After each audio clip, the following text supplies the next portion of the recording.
আমার ছেলের জন্মদিন চলে গিয়েছে 16 তারিখে, কিন্তু তাকে কোনো গিফট দেওয়া হয় নাই। তো সে তো গিফটের কথা মনে রেখেছে, আর পরীক্ষা দিয়ে এসে সে আমাদেরকে টেনে হিচড়ে নিয়ে চলে গেল ঢাকাতে।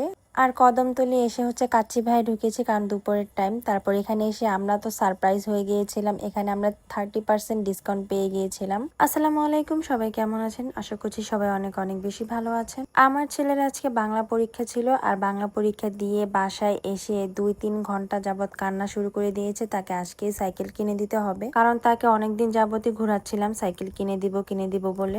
এই তো চলে আসছে আমরা হচ্ছে কদমতলি। তো এখান থেকে হচ্ছে বংশাল যাব সাইকেল কেনার জন্য। তার আগে হচ্ছে চলে আসছিলাম কাচ্চি ভাইয়ের। আমাদের আস্তে আস্তে এখানে প্রায় 3টা বেজে গিয়েছিল, তাই আগে হচ্ছে খাবারটা খেয়ে তারপর হচ্ছে সাইকেল কিনতে যাব। আর আজকে হচ্ছে সারপ্রাইজ হয়ে গেলাম কাচ্চি ভাইয়ে এসে, কারণ আজকে 30% ডিসকাউন্ট ছিল। যে কোনো খাবারের উপরে আপনি যাই খাবেন না কেন, তার উপরে 30% ডিসকাউন্টটা আপনারা এখনো পেতে পারেন, কারণ আজকে হচ্ছে সোমবার। তো আজকে হয়তোবা রাত 10টা পর্যন্ত আপনারা পেতে পারেন। আশেপাশে যারা আছেন, কদমতলি ঢাকার আশেপাশে যারা আছেন, তারা অবশ্যই ট্রাই করতে পারেন।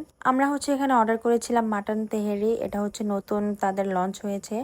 তো আরেকদিন এখানে এসে কাচ্চি খেয়েছিলাম। তারপর হচ্ছে আজকে প্রথমে একটা মাটন তেহারি অর্ডার করেছি, তারপর হচ্ছে একটা কাচ্চি নিয়েছিলাম।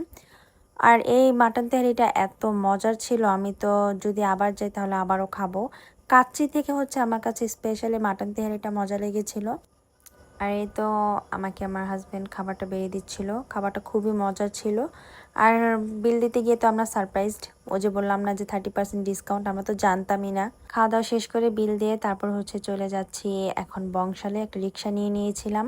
প্রথমে হচ্ছে আমরা দুরন্তর শোরুমে চলে গেলাম, দুরন্ত বাইসাইকেলের শোরুম। ছেলেকে চেয়েছিলাম ভালো একটা সাইকেল কিনে দেওয়ার জন্য, যার জন্য এলাকাতে যাইনি, আমরা হচ্ছে সরাসরি ঢাকায় চলে আসছি। কারণ আমার কাছে মনে হয় বারে বারে কিনে দেওয়া থেকে একটু ভালো জিনিস যদি দিতে পারি, তাহলে হচ্ছে অনেকদিন সেটা লাস্টিং করবে। দুরন্ততে সাইকেল পছন্দ করে তারপর 2-3টা জায়গাতেও দেখলাম, কিন্তু পছন্দ হয় না। লাস্টলি হচ্ছে এইখান থেকে সাইকেলটা নেওয়া হয়। তো আমার ছেলেও এখানে এক একটা করে ট্রায়াল করছিল, পরে লাস্টলি হচ্ছে যে সাইকেলটা নিয়েছি সেই সাইকেলটা হচ্ছে এক্সপোর্ট কোয়ালিটি, খুবই ভালো এটা। আর এটা কিন্তু একদম লেটেস্ট মডেলের একটা সাইকেল ছিল। ওনারা আজকেই হচ্ছে শোরুমের মধ্যে শো করেছে, আর আমরা আজকেই সাইকেলটা কিনেছি। তারপর হচ্ছে সাইকেলের সাথে ম্যাচ করে আমার ছেলের শখ ছিল একটা হেলমেটের, তো সেটাও কিনে নিলাম। লাস্টলি হচ্ছে আমরা একটা ভিডিও করে নিলাম, তো ছেলে অনেক খুশি। এবার হচ্ছে আমরা সাইকেলটাকে নিয়ে একটা রিক্সা করে চলে যাব কদমতলি। সেখান থেকে ডাইরেক্ট সিএনজি করে তারপর হচ্ছে চলে আসলাম মালখানাগড় তালতলাতে। এই তো বাসার কাছে চলে আসছি, এখন হচ্ছে সাইকেলটাকে নিয়ে বাসায় চলে আসলাম। সবাই ভালো থাকবেন, সুস্থ থাকবেন, আল্লাহ হাফিজ।